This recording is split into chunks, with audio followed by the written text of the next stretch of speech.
أما بجد فضيحة، هل بالفعل شيكابالا هو اللي حرض على إخفاء الكرات بعد الهدف الثاني للزمالك في مباراة القمة؟ هي فعلا فضيحة، والحركة بتاعت إخفاء الكرة دي ما حصلتش قبل كده في أي مباراة قمة بأي دولة من دول العالم. يعني إيه حد من نادي الزمالك يخلي الأولاد يجمعوا الكور في الشوال ويخفوها في أوضة الملابس؟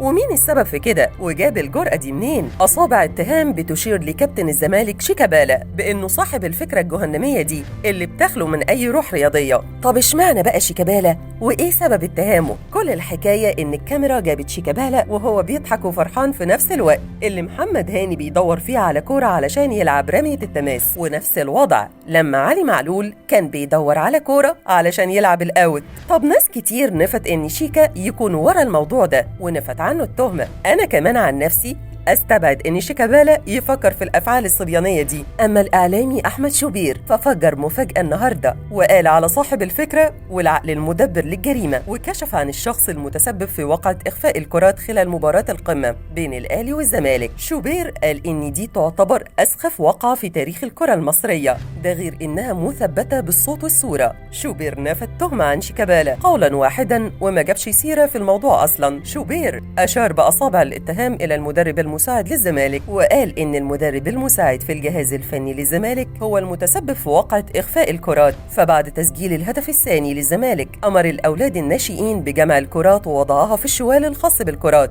وإدخالها لغرفة الملابس. شوبير بيقول إن اللي حصل ده عيب وما بيحصلش في أي حتة في العالم ولا حتى في الدورات الرمضانية. إزاي ده يحصل في مباراة قمة بين الأهلي والزمالك بتتشاف في العالم كله؟ ده كلام شوبير. أما تقرير حكم المباراة فلم يشير من قريب أو بعيد لشيكابالا، وكل الحكاية إن بعض من جمهور الأهلي فبرك حكاية شيكابالا دي من باب التهريج أو من باب المكايدة على وسائل السوشيال ميديا. أما رابطة الأندية المحترفة فتنتظر تقرير حكم المباراة إبراهيم نور الدين بشأن إخفاء الكرات في نهاية المباراة لمعرفة سبب عدم تواجد أي كرة في أنحاء الملعب بعد تسجيل الزمالك هدف التقدم، مما أدى لتعطل اللعب خلال المباراة.